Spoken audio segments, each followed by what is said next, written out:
अस्सलाम वालेकुम नाज़रीन। लीडर टीवी प्रोग्राम कलमकार सां गॾु जो मेज़बान मसरूर पीरज़ादो हाज़िर आहे।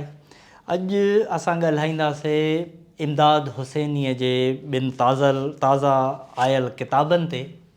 हिकिड़ो उर्दू मजमू आहे शाइरीअ जो गुलाब रंग रुतो, ऐं ॿियो सिंधी शाइरीअ जो मजमू आहे सिंधूअ जे किनारे। ही ॿई किताब 2024 जे डिसंबर में छपिया आहिनि ऐं इहो सॼो क्रेडिट वञे थो कंहिं बि इदारे ॾे न, पर इमदाद हुसैनी फाउंडेशन ॾे, जेको उन जे मैडम सहर इमदाद हुसैनी जेका उन जी घरवारी आहे इमदाद हुसैनीअ जी, उन जी सॼी महिनत आहे। जेको कमु इदारनि खे करणु घुरिजे, हिकु वॾे शाइर जा अदीब जा किताब छपाइण जो, उहो कमु इदारनि न कयो आहे, पर हुन हिकु फ़र्द जी हैसियत में इदारनि जो कमु कयो आहे मैडम सहर इमदाद हुसैनीअ। हीअ सिंधी शाइरीअ जो मजमूओ इमदाद जो, जंहिंमें मैडम जो ई हिकिड़ो तवील मुहाग लिखियलु आहे, 50 सुफ़्हनि खां मथे आहे। ऐं मैडम सहर इमदाद हुसैनीअ न सिर्फ़ु हिन ते मजमूए ते, पर इन खां अॻु में हवा जे साम्हूं ऐं ॿियनि मजमूअनि ते पिणु तफ़सीली ऐं ॾाढा सुठा मुहाग लिखिया आहिनि, जेको हिकु भरपूर तारुफ़ हूंदा आहिनि कंहिं बि किताब जो इमदाद हुसैनीअ जे।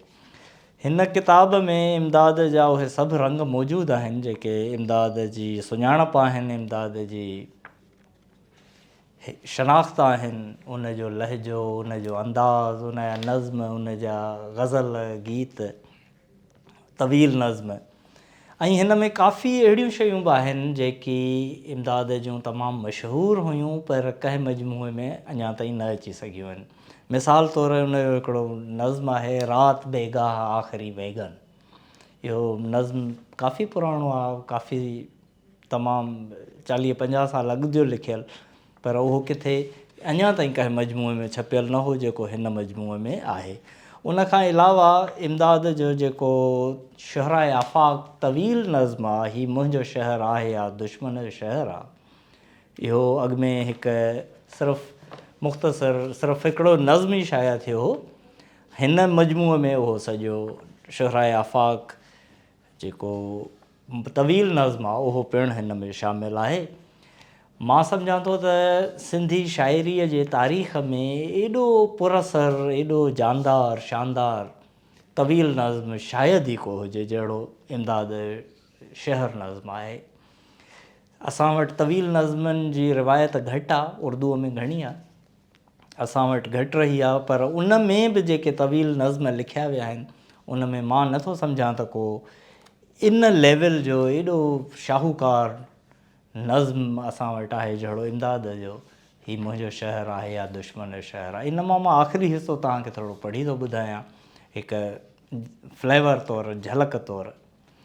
हीउ मुंहिंजो शहर आहे या दुश्मन जो शहर आहे, हर राति देरि ताईं रुलण जी फिज़ा किथे, बेरोक टोक ॾोके पीअण जी फिज़ा किथे, मै पी हरू भरू बि थिड़ण जी फिज़ा किथे, फुटपाथ ते वणे त सुम्हण जी फिज़ा किथे, खिड़की जे खोलजे बि त सुरही हवा किथे, मुंहिंजे वॾनि खां आहे थी कहिड़ी ख़ता हिते, हर नस्ल खे थी जंहिंजी सज़ा भोॻणी पवे, हिन ज़ुल्म जबर कोस जी आहे इंतिहा किथे, चओ फेर राक्षस था घुमनि बेलगाम थी, माण्हू मरी विया ऐं सुम्ही पियो ख़ुदा किथे, ए हैदराबाद शहर ए नेरून कोट शहर, तोखां सवाइ आहे चपनि में सदा किथे, तोखां सवाइ आहे हथनि में दुआ किथे, तोखां सवाइ शराब में आहिनि नशा किथे, तोखां सवाइ हुस्न में आहे अदा किथे, तोखां सवाइ इश्क में आहे वफ़ा किथे, ए हैदराबाद शहर ए नेरून कोट शहर, उथली पवे ज़मीन किरी आसमां पवे, तूं आऊं कंहिं बि तरह थियासीं जुदा किथे, तूं मुंहिंजो मुंहिंजे पीउ जो ॾाॾनि जो शहर आं, तूं मुंहिंजे ॿारड़नि मुंहिंजे यारनि जो शहर आं, सदके वञाए प्राण खां प्यारनि जो शहर आं, ए हैदराबाद शहर ए नेरून कोट शहर, तूं मुंहिंजो शहर आं, तूं मुंहिंजो ई शहर आं, तूं मुंहिंजो शहर आं, तूं मुंहिंजो ई शहर आं। हीउ हैदराबाद ते लिखियलु नज़्म आहे, हीउ मुंहिंजो शहर आहे या दुश्मन जो शहर आहे। इहो उन वक़्तु इमदाद लिखियो हो जॾहिं हैदराबाद दहशतगर्दी जे बाहि में सड़ी रहियो हो। लिसानी बाहि जंहिंमें खोड़ माण्हू मरी विया, रतु वहियो ऐं रतु कंहिंजो हो, ॿिन्ही तरफ़नि इंसाननि जो हो। ऐं उनखे हिकु हसास शाइर, हिकु क्राफ्टमैन, हिकु क्रिएटिव शाइरी कलमबंद करे सघियो पए जेको इमदाद कयो हो। ऐं इमदाद जी सॼी शाइरी ॾाढी सुठी आहे, सभु मजमूआ ॾाढा सुठा आहिनि, पर जेकॾहिं उन्हनि सभिनी शाइरीअ जे मजमूअनि खे अलॻि बि रखिजे ऐं सिर्फ़ु इमदाद जो ई नज़्म रखिजे शहर, त बि मुंहिंजे ख़्याल में इहो हिकु नज़्म ई इमदाद जे अज़मत जे सबूत तौरु काफ़ी आहे। उन खां अलावा इमदाद कीअं थो रिएक्ट करे ॿियनि हादसनि खे। हिकिड़ो ॿिलीअ जो ॿचो किटिन, पुंगड़ो जॾहिं मरी थो वञे कंहिं सबब जे करे, त हिकु शाइर हुनखे कीअं थो ॾिसे, ऐं उहो बि शाइर इमदाद हुसैनी जॾहिं हुजे, इन लेवल जो शाइर हुजे, त हू उन ते कीअं ॿिलीअ जे पुंगड़े जे मौत ते कीअं थो लिखे, इहो तव्हां थोरो ॾिसो। नज़्म आहे पुंगड़ो। पुंगड़ो नर्म पश्म जहिड़ा भुज, काल्ह जंहिं ठींग ऐं टपा थे ॾिना, जो ॿियनि पुंगड़नि सां मिटीअ में लेथड़ियो पेथड़ियो थे मस्तीअ में, माउ जे पेट ते पुठीअ ते जो कुॾकारूं करे रहियो हो काल्ह, अॼु हो पुंगड़ो मोह पियो हो। जंहिं बि चुचकारियो त पुछ लोॾे, उन जे कढ थे वियो परे ताईं, जंहिं बि बिस्कूट थे ॾिनो उनखे, पेर तंहिंजा चुमिया चटिया उन थे, विह ॾेई मारियो वियो उनखे। जा हयाती ॾिनी ख़ुदा उनखे, कंहिं खसी ॿुधाए को, कंहिं ॾिनो आहे अहिड़ो हक़ु कंहिंखे, रहम को रूह में दया दिलि में, होस या कोन होस ए इमदाद, कीस आहे उहो करायो कंहिं, गेम आहे उहो पिरायो कंहिं, दाद आहे हिते न को फरियाद।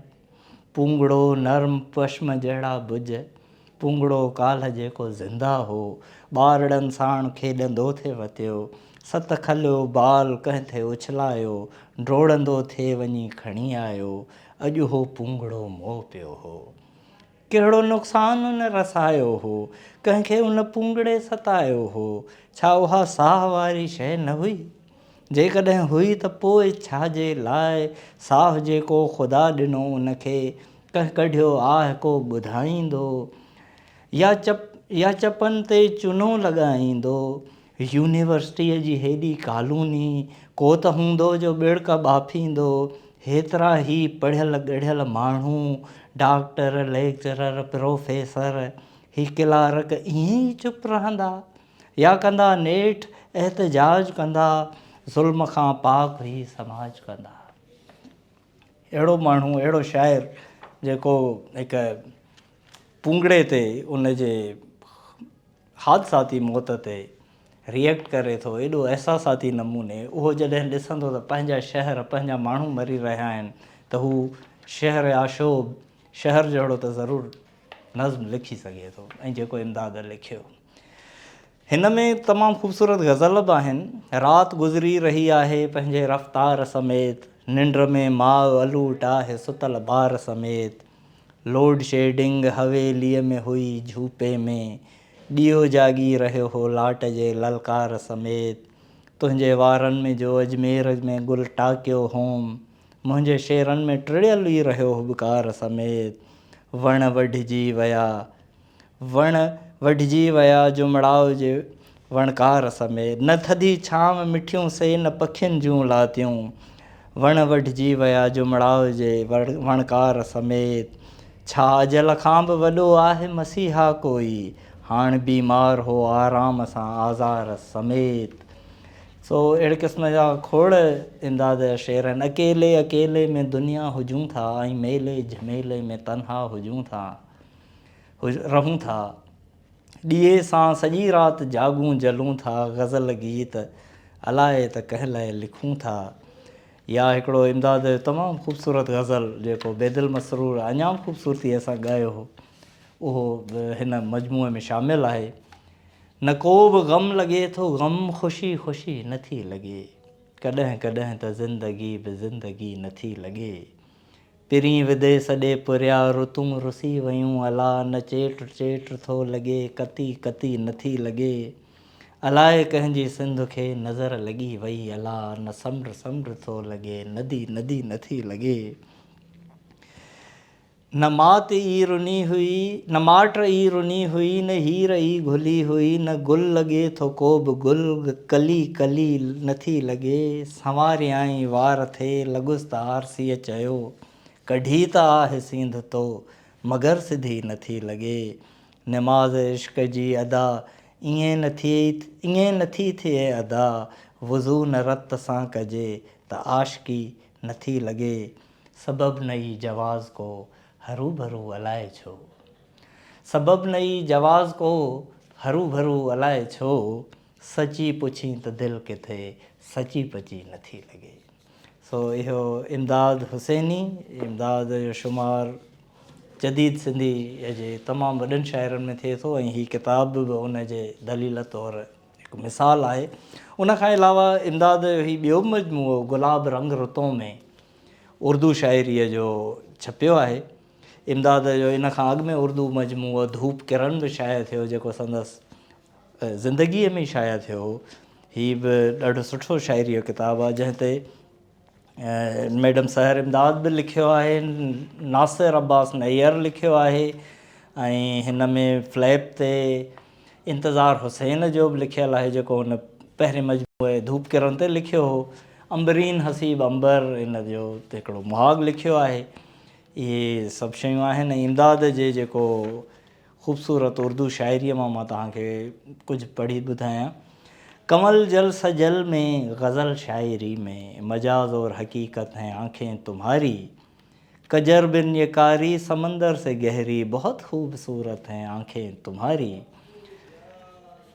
या हिकिड़ो गज़ल तमामु ख़ूबसूरत हो, पूछते हो कि किधर जाएंगे, शाम से ताब सहर जाएंगे, सूरज उगता हुआ नित देखेंगे, एक ये काम तो कर जाएंगे, हम इधर या के उधर जाएंगे, साथ तुम होगे जिधर जाएंगे, शान से बारगाहे हुस्न में हम इश्क के ज़ेरे असर जाएंगे, अश्क हों मैं के लहू जाम अपने, शाम आएगी तो भर जाएंगे, अच्छे दिन भी तो गुज़र जाते हैं, ये बुरे दिन भी गुज़र जाएंगे, देख हम तेरे बिना ज़िंदा हैं, तुमने समझा था कि मर जाएंगे।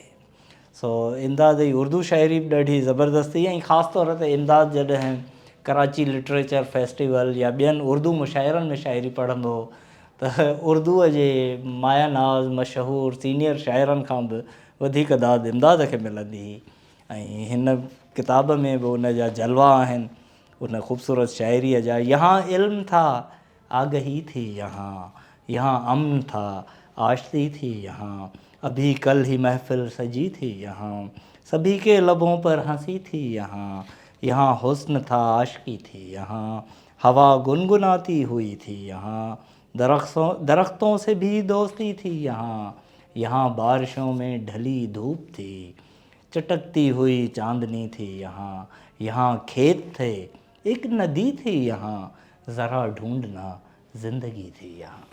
सो इमदाद उन ज़िंदगीअ जो शाइर आहे, जेका ज़िंदगी असीं गुज़ारियूं पिया, ऐं असां जेका गुज़ारियूं था अञा उहा एॾी सुहिणी न आहे जेका इमदाद जे तख़युल में, जेका इमदाद जे ख़्वाबनि में हुई, जंहिंजा ख़्वाब शेर जी सूरत में असांजे हिननि किताबनि में मौजूदु आहिनि। इमदाद जे में त सिंधी शाइरीअ सां मुहबत कंदड़, उर्दू शाइरीअ सां मुहबत कंदड़ सभिनी ज़ौक़ वारनि जे लाइ हीअ ॿई किताब ॾाढा अहम आहिनि, ऐं हीअ पढ़ण वटि आहिनि। ऐं वरी बि मां आख़िर में इहो ई चवंदुसि त शाबस आहे इमदाद हुसैनी फाउंडेशन खे, मैडम सहर इमदाद हुसैनीअ खे, जंहिं हीअ कमु कयो आहे। ऐं इमदाद जो जेको रहियल कमु हुयो, जेको अणछपियल कमु हुयो, जेको कलाम हो जेको आहे उहो उन सां निभाईंदी पई अचे, ऐं उहो गाहे गाहे वक़्तु वक़्फ़े सां प्रिंट कराईंदी थी अचे, पब्लिश कराईंदी थी अचे। ऐं असीं उमेदु कयूं था त ईंदड़ वक़्त में बि असांखे इमदाद शाइरीअ जा ऐं नसर जा अञा वधीक किताब मिलंदा। महिरबानी।